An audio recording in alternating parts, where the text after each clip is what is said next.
こんばんは、ゆうかです。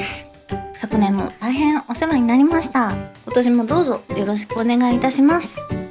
さて、今日の動画は昨年皆さんのコメントを募ったこちらの動画、2023年あなたが選ぶナンバーワンキットは何ですかという動画の方にいただいたコメントの紹介をさせていただこうと思います。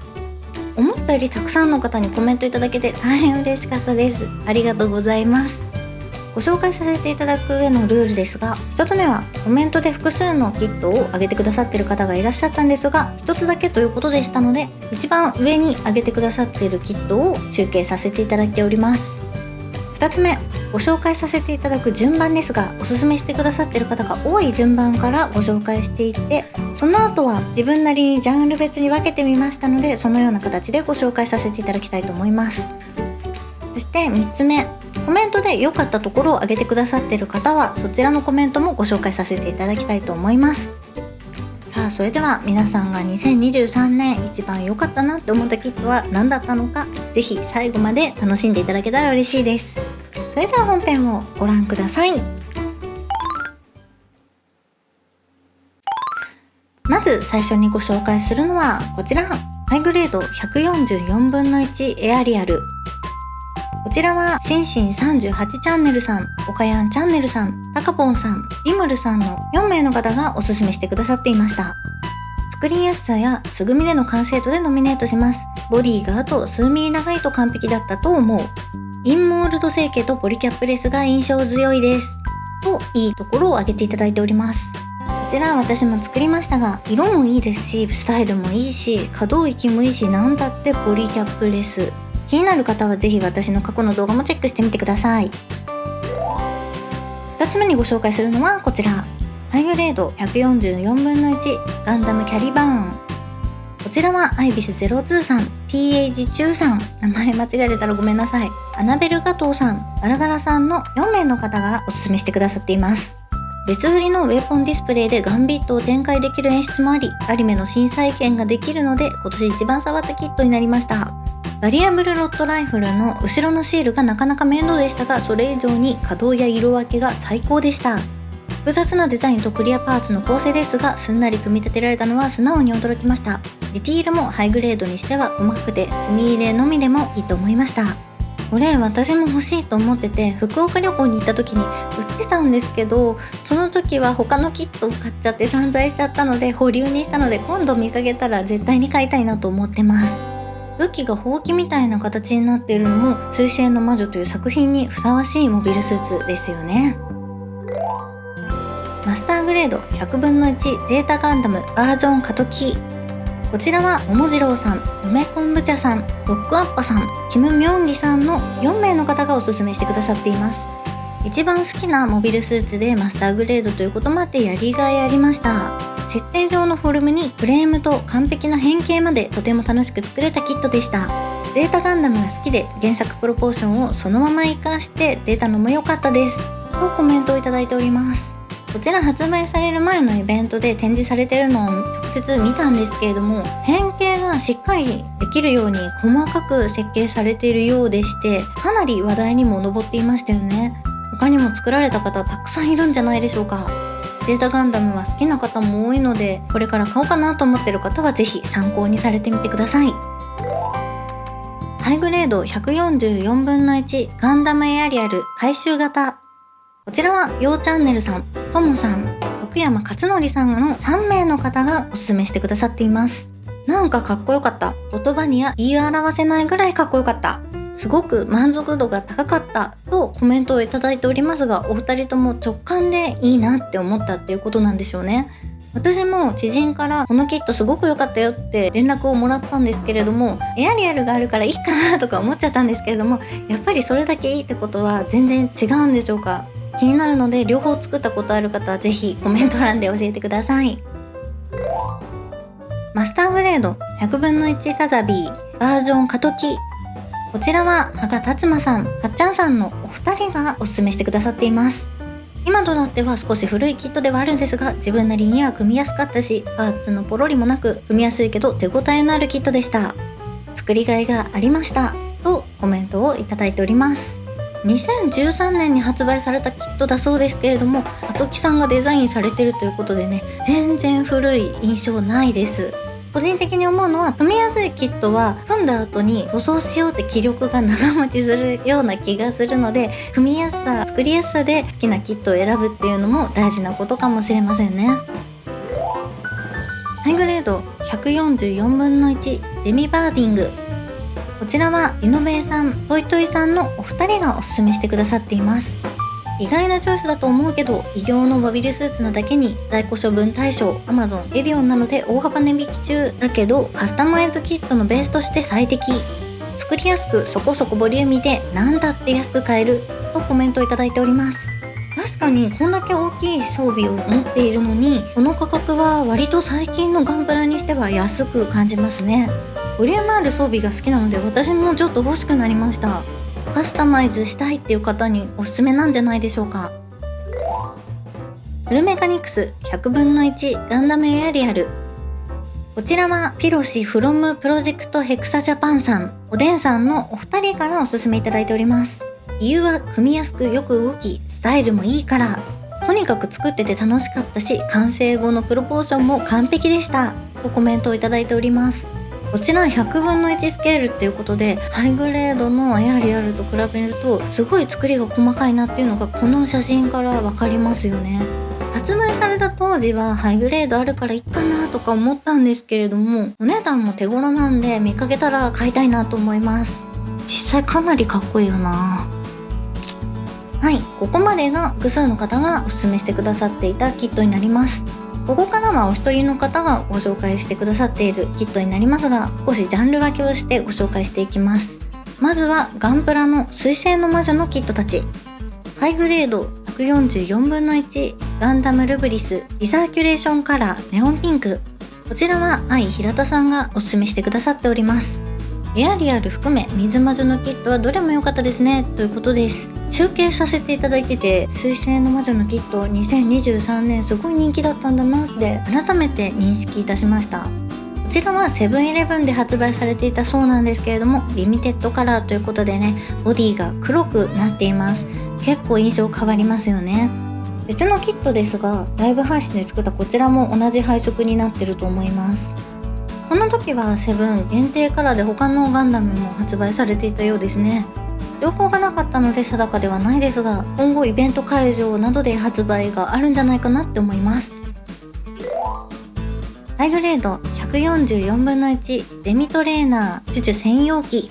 こちらはジンフォーさんがおすすめしてくださっています。とてもいいキットということで、先にご紹介させていただいているデミバーディングと似たように作りやすかったりだとか改造のしがいがあるっていうので、こちらも人気がありそうだなと思います。私も買ってある気がするんですけど、まだ作れてなくって、早く作ってあげなくてはと思います。ハイグレード144分の1デミトレーナー。こちらはショタンさんがおすすめしてくださっています。入手しやすさもあり、複数買っても怒られないので、改造や塗装の練習に無限大の可能性を秘めたプラモでした。ということで、チュチュ専用機にしたコメントと被ってしまいましたが、改造したり塗装したりの練習には組みやすいキットすごくいいなと思います。私が買ってあるのチュチュ専用じゃなくてこっちだった気もしてきました。どっちだったかな。積みプラも整理しなきゃいけないですね。ハイグレード144分の1ディランザソル。高槻八雲さんがおすすめしてくださっています。組みやすいですし、プロポーションも最高。特にバックショットがめちゃくちゃお気に入りですということです。水星の魔女に出てくる機体としては、このどっしりしたフォルムが独特でめちゃくちゃいいデザインですよね。配色とデザインを見てちょっとドムに似てるなと思いました。後ろについてるスラスターちょっと特殊ですね。これはノーチェックでしたが、すごいかっこいいので教えてくださってありがとうございます。ハイグレード144分の1ディランザが KGB サーさんがおすすめしてくださっています。3つのバリエーションすべて制作しましたということですが、ディランザはグエル専用機と一般機とラウダ専用機の3種類があるんですね。ディランザに関しては水星の魔女が始まる前の PR 動画で、この羽みたいなのは何なんだって私が散々言ったのを覚えています。本当その説は申し訳ありませんでした。一般機とラウダ専用機はどちらか選んで作れるみたいですけれども、3体並べたら壮観ですよね。次はガンプラパーフェクトグレード部門。パーフェクトグレード60分の1ガンダムエクシア。山口真一さんがおすすめしてくださっています。プロポーションはかっこいいし、ディティールやモールドもいい感じに入って墨入れするだけでいい感じですということです。PG って私作ったことないんですけれども、大きさも大きいですし、作りが細かい分墨入れするだけでめちゃくちゃかっこよさそうですよね。例えば00の機体、これまで作ったことなかったのでちょっと気になります。このセツナは自分で塗装しろってことなんですよね。どのぐらいのサイズなんでしょうか。次はガンプラマスターグレード部門。マスターグレード100分の1ガンダムバーチェ。久地さんがおすすめしてくださっています。武装もいい、ナドレへの変更もいいということです。00は少しだけアニメ見たことあるんですけれども、このナドレバージョンになった時にアニメでってなったんですよ。マスターグレードなんでそこそこサイズ感もあるし、どっちでも楽しめるっていうのは、この機体が好きな人にとってはすごく嬉しいんじゃないでしょうか。しかし随分どっしりしてるのとそれを脱ぎ捨てたのでイメージが変わる機体ですね。マスターグレード100分の1ガンダムキュリオス。こちらはソクさんがおすすめしてくださっています。細部へのこだわりと変形能力がとても気に入っています。最高のマスターグレードキットの一つですということです。配色がオレンジが生えていてとってもかっこいいですね。私もこの前マスターグレードで変形できるものを作ったんですけれども、変形する機体は変形のしやすさがとても肝心ですよね。私はあまり変形させたり戻したりっていうのが得意じゃないので、なおさらそう思うんですけれども、こちらは2020年の発売なのでちょっと前にはなりますけれども、最近なので組みやすい作りをしてるんだろうなと推察いたします。マスターグレード100分の1トールギス FEW。 こちらは普通にエンドレスワルツと読んじゃっていいんでしょうか。読み方がわからん。トッピーさんがおすすめしてくださっています。武装が多かったのが作ってて楽しかったポイントです。いうか専用機にふさわしいエレガントに仕上げられたということです。私をイメージしてプラモを作ってくださる、とても嬉しいことです。ありがとうございます。こちらはプレマン限定のキットみたいです。私が見た時は予約可能だったので、このタイミングで予約された方いらっしゃるんじゃないかなと思います。羽がめちゃくちゃゴージャスですよね。この分パーツは細かく分かれてるんでしょうか。各所に可動展開ギミックを搭載ということなので、動かしていろんなポーズを取らせたい方にいいキットなんじゃないかなと思います。マスターグレード100分の1ガンダムデスサイズヘル EW。 やっぱりエンドレスワルツって読み方なのかな。神崎茂樹さんがおすすめしてくださっています。後ろのアクティブクローク羽の可動が最高、それにでかいということです。2011年発売ということなんで少し前のキットにはなるんですけれども、可動ができて最高ということなので動かしやすいギミックがあったりするんでしょうか。しかしこれ広げてるところも大きいですけれども、後ろ姿めちゃくちゃ写真だけでも大きく見えるので、実際何センチぐらいの幅になるのかちょっと気になります。大きいと飾った時に見栄えが良くていいですよね。マスターグレード100分の1ザクバージョン 2.0。 安弘さんがおすすめしてくださっています。そういえば私ザクすごい好きなのにマスターグレードで作ったことないなって今気づきました。2008年発売なんで、やっぱり最近のキットと比べると情報量とかは少なく見えますけれども、その分大きいから自分で情報追加とかしやすいんでしょうか。お値段も最近のキットと比べるとかなり手頃なので、私も練習に一つ買ってみようかしら。マスターグレード100分の1シャア専用ザクバージョン 2.0。 ミタソさんがおすすめしてくださっています。すぐみですがかっこよかったですということです。クリアカラーはイベント専用の発売みたいですね。元のカラーの方が写真多かったのでこちら見てみますけれども、2007年の発売日にしては膝をつけたりとすごいいい作りをしてるんじゃないかなと思います。クリアですと内部フレームの方の塗装を楽しめたりと、普通のキットとは違う楽しみ方ができそうだなと思います。マスターグレード100分の1ニューガンダムバージョン過渡期、課長 C さんがおすすめしてくださっています。名前間違えてたらごめんなさい。ディスプレイに映えますということで、ニューガンダムはめちゃくちゃ人気の機体ですし、過渡期産デザインですし、マスターグレードでサイズ感もありますし、間違いなく飾って満足がいくキットなんじゃないかなと思います。こちらお持ちの方も多いんじゃないでしょうか。マスターグレードエクストリーム100分の1ストライクフリーダムガンダム、ヒデと小川さんからコメントいただいております。問答無用でとにかくかっこいい、しかもパチ組でです、最高ということですが、このサンプル画像だけでもめちゃくちゃゴージャスなの伝わってきます。お値段もねそれなりにお高いので、かなり作りも細かいんじゃないかなと思います。内部フレームが金色っていうのもすごいですよね。こちらもすごい人気のキットだったなって記憶してます。作られた方も多いんじゃないでしょうか。マスターグレード100分の1ガンダムバルバトス、アウルナイトゲーミングさんからコメントいただいております。構築プロセス自体は非常に穏やかで、イライラする瞬間はほとんどありませんでした。単純に楽しく作業できましたということです。このキット私も欲しいなって思ってるんです。組みやすいという事前情報をねいただけたので、買おうかな買わないかなって悩まないでもう買っちゃおうかなと思います。ただネットで再販予約しようとしたらこの前在庫切れになってたので、また次の機会にね買おうと思います。次はガンプラリアルグレード部門、リアルグレード144分の1クロスボーンガンダム X1、 こちらはしげりんさんがコメントしてくださっています。小さいキットなのに組むのにストレスないし、コアファイターも変形合体できたのが技術の進化に脱帽でしたということです。リアルグレードだと小さいのにパーツ数が多いので、組むのが大変だとちょっとねイラッとしちゃうことありますよね。変形もするってことなんですけど、そこもストレスなくできるっていうのはすごい技術だなと思います。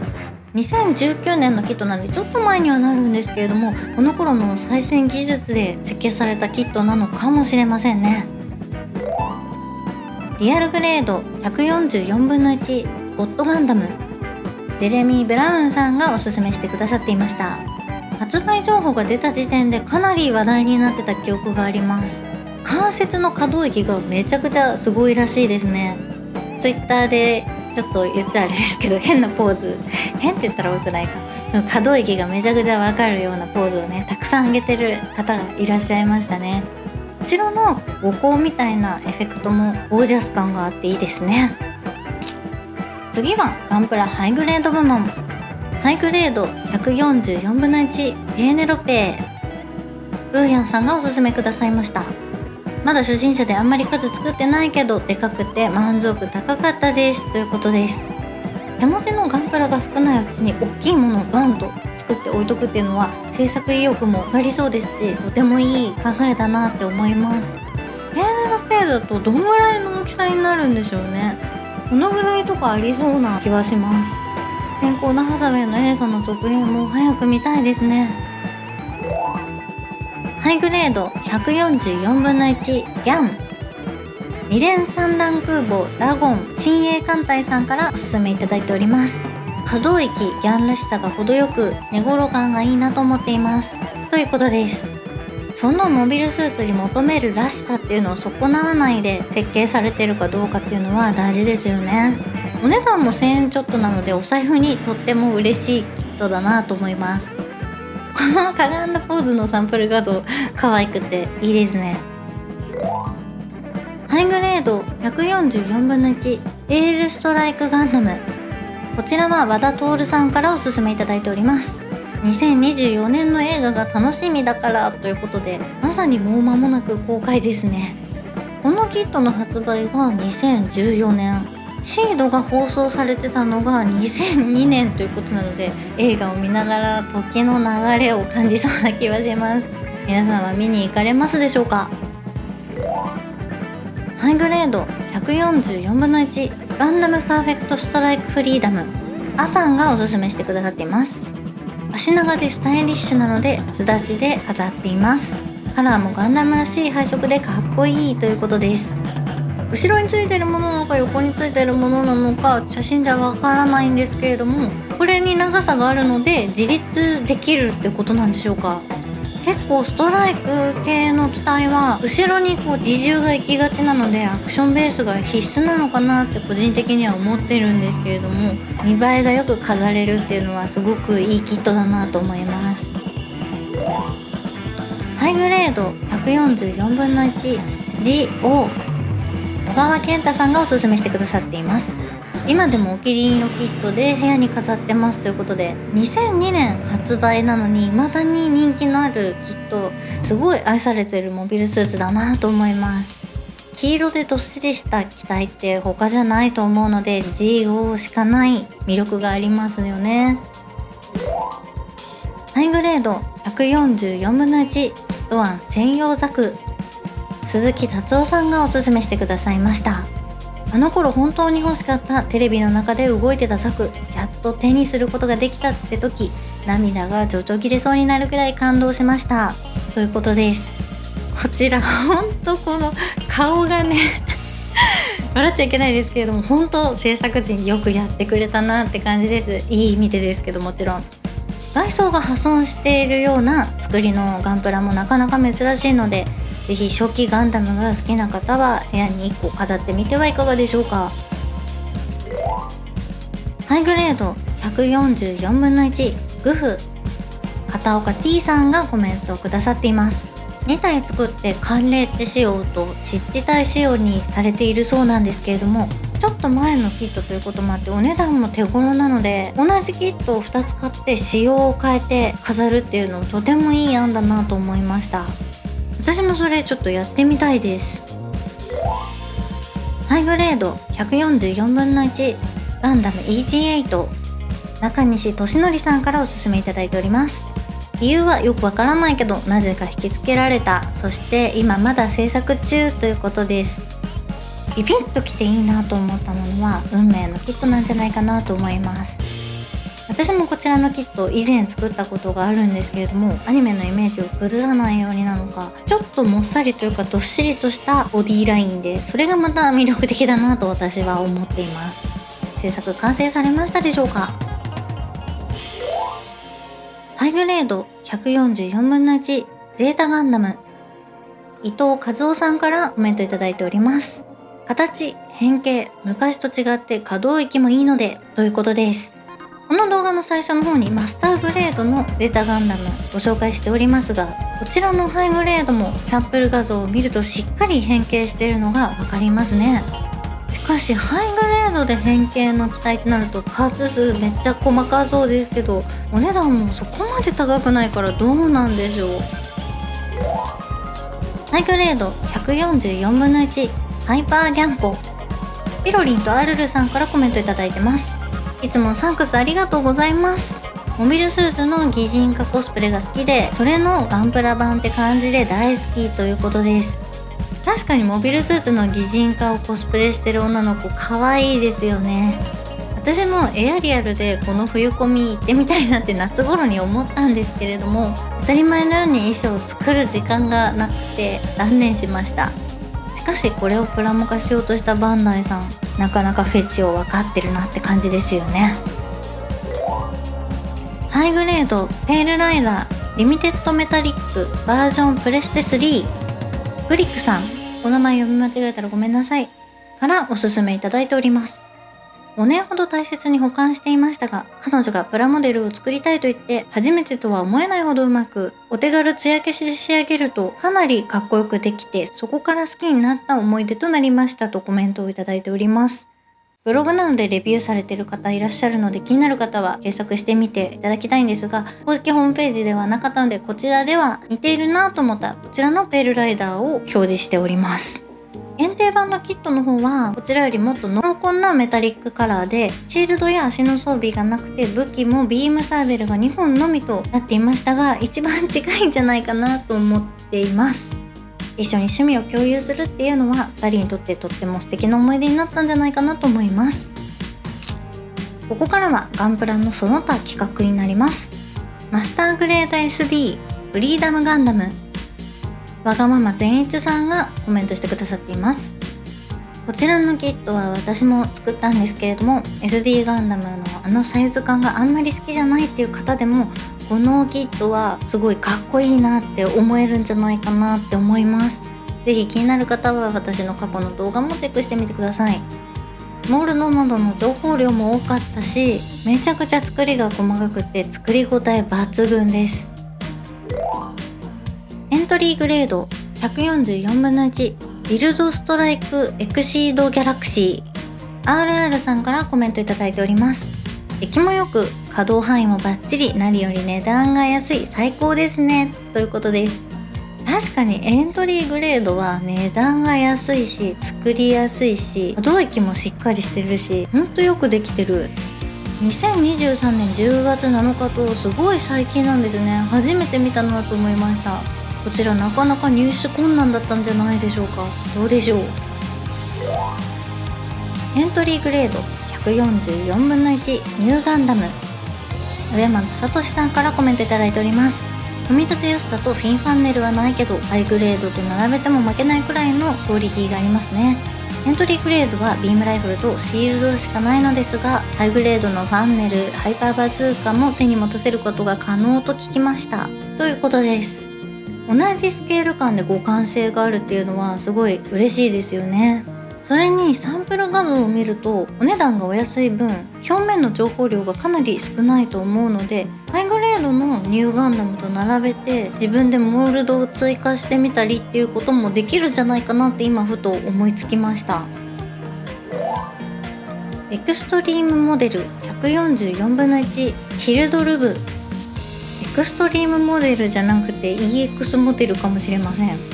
太田雅人さんがコメントくださっておりますが、それに対してヒルドルブが来たモサモデラー発見ということで、コアなファンの方には歓喜者のキットってことなんでしょうか。 MS イーグル1年生小記録という 3DCG アニメの第2話に登場するモビルタンクだそうです。これはウェザリングしたらめちゃくちゃ映えそうだなと思います。 SD 三国総決伝劉備ユニコーンガンダム、くじゃまるちゃんさんからコメントいただいております。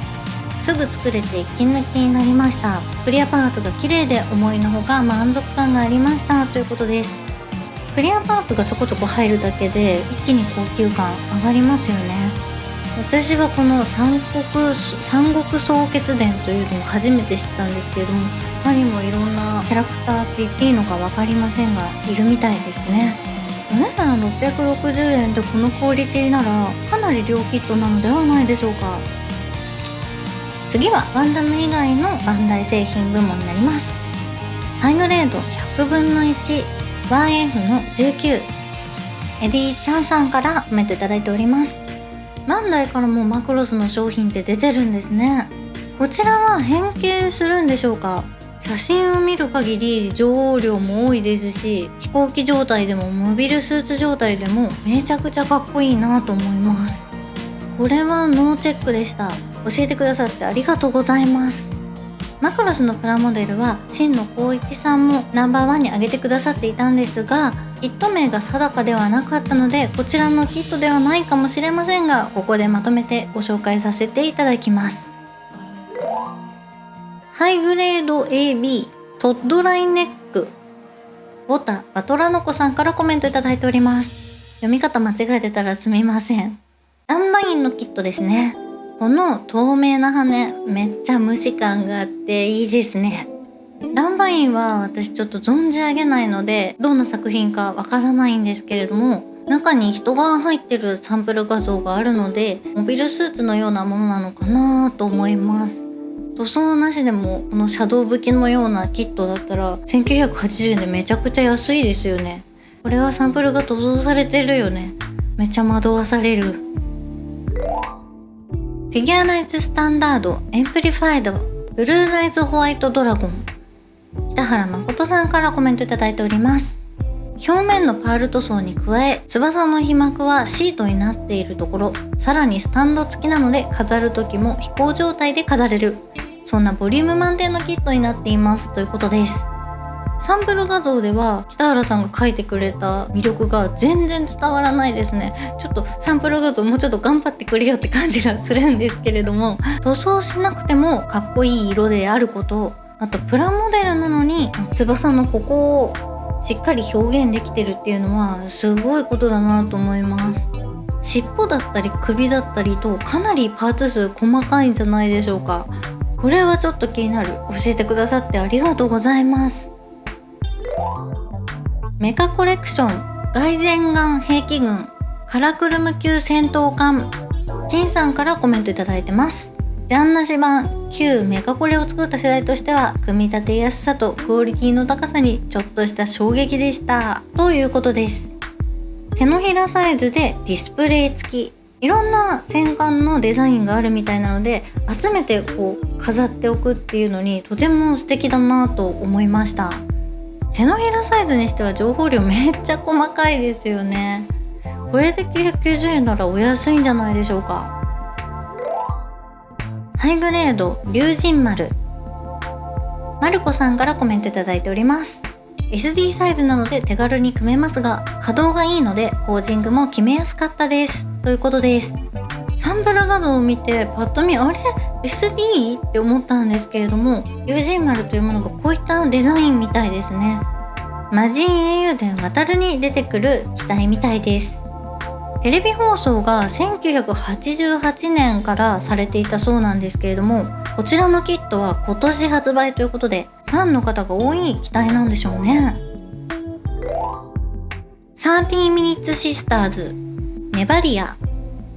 正則斉藤さんからコメントいただいております。初めて美少女プラモデル作りましたが出来の良さにびっくり。これは入手困難になると納得ということで、こんなに入手困難なんですね。こちらの30 Minutes Sisters はいろんなタイプの子が発売されていますし、顔だったり髪型だったりの交換パーツも別売りでされているので自分好みの子が作れそうだなと思います。女神デバイスにちょっと似てるかなと思うんですけれども、お値段こちらの方が全然安いので私も気になる子を買って一回組み立ててみたいなと思います。フィギュアライズスタンダードベジータニュースペックバージョン KGKD さんからコメントいただいております。プロポーションが良かったですね。組みやすいし塗装しやすいのが良かったですねということです。人物のプラモデル、しかも男の人の骨格でしっかり可動域も確保しつつにしてはかなりスタイルがいいなと思います。しかも可動域めちゃくちゃありますね。ベジータの衣装こう言ったら良くないかもしれないですけど全身タイツっぽいのでこの股間部分の隙間とかもあんまり気にならないですね。調べたら悟空のもあって最近私ドラゴンボールねハマってるので気になりました。最後にその他のメーカー部門プラマックス鉄巨人松さんからコメントいただいてます。固定ポーズなので塗装勝負で汚しが最高に楽しいやつでした。インスタのいいねはつかなかったけどということです。私インスタやってないから見れてないのか。ぜひ見たいです。インスタやるか。動かないプラモデルだったら可動域とか気にせずに塗装できていいですね。表面の真鍮表現やソフビ専用にデザインされた盾も完全再現ということで塗装でこういう風になってるのかなって思ったんですけど、最初からこのボコボコした表現がされているっていうのはすごくいいなと思います。私みたいにウェザリング好きな人だったら絶対好きですよね。もし私がインスタ始めたら見せてください。木製補線模型日本丸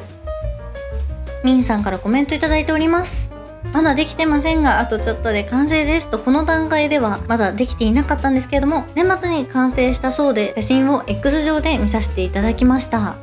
メーカーはウッディ・ジョーさん、全長が1メートル超えということで割と大きいにしてもロープの細かさめちゃくちゃ貼るの大変だと思います。この穂の部分はどういう作りになってるんでしょうね。紙か何かなのかな。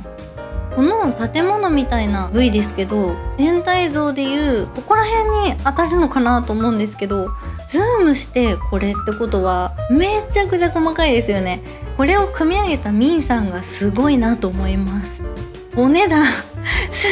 ごい、こんな高いのもうめちゃくちゃびっくりしました。生涯飾って家宝にしたくなりそうです。制作本当お疲れ様でした。戦闘メカザブングルアイアンギア上吾異常さんからコメントいただいてます。名前読み方自信ないですが大丈夫でしょうか。ガンプラより手に入れやすいということですけれども、ガンプラは発売日に買おうとしてもなかなか手に入らないですもんね。全長がおよそ30センチぐらいなので大きさも手頃そうです。すごく不思議な形をしていますね。ランドシップ形態ということは戦艦みたいな形になっている状態っていうことなんでしょうか。何やら小さい子たちが乗ったりして楽しそうです。全く知らなかったのでこうして教えていただいて知見が広がりました。ありがとうございます。700分の1スケールガメラ1999ヨッシーの怪獣チャンネルさんからコメントいただいてます。なかなかいいキットでしたよ。中が空洞なので電飾改造も簡単でしたということで、口からビームを吐かせた表現だったりとか、体のどっかが光ったりみたいな表現に電飾を入れることができるっていうのはすごく良さそうですね。もともと色がついてなさそうですので、自分も好みの色に塗装できるっていうのも味わえそうです。ガンプラに飽きてきた、ちょっと別のキットで塗装してみたいなって人、こういった怪獣のキットもあるみたいなのでいかがでしょうか。私もちょっと作ってみたいです。戦闘メカザブングル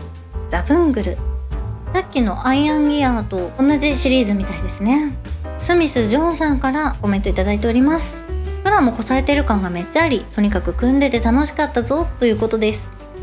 長谷川さんのホームページ、私のパソコンと相性が悪いのか縦長の画像が見切れてしまっててうまく表示できてないんですが、お許しください。腕とか足についてるのはタイヤでしょうか。変形する機体なんでしょうね。結構可動域もありそうです。中に人が乗ってる。こういうの可愛くていいですね。ここから切れちゃってますけど、目の部分から人が見えてるってあんまり見たことなかったのでちょっとほっこりしました。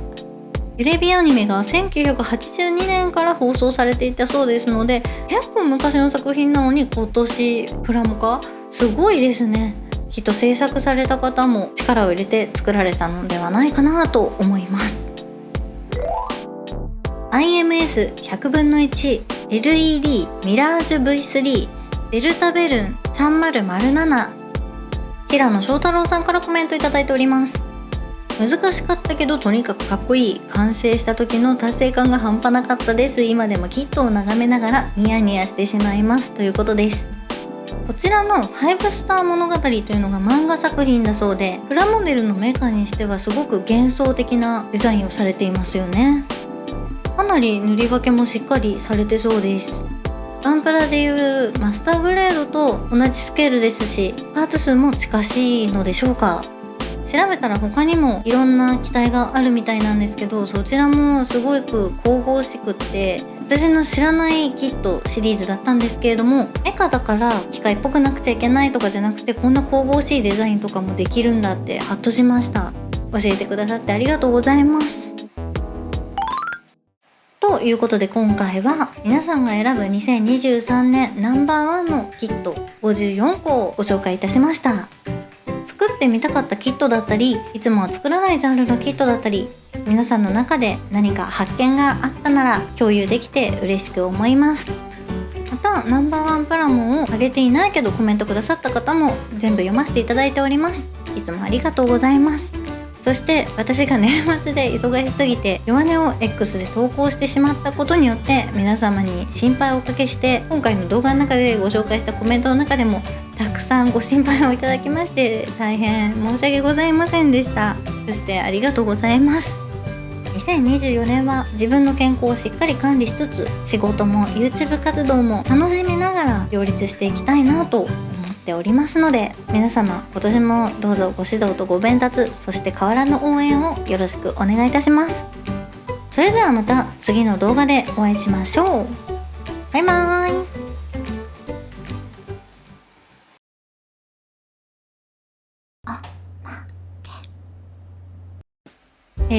今の撮影時間が3時間15分になります。一体この動画は何分に編集できているのでしょうか。編集の私頑張ってね。まさかの40分超えだよ。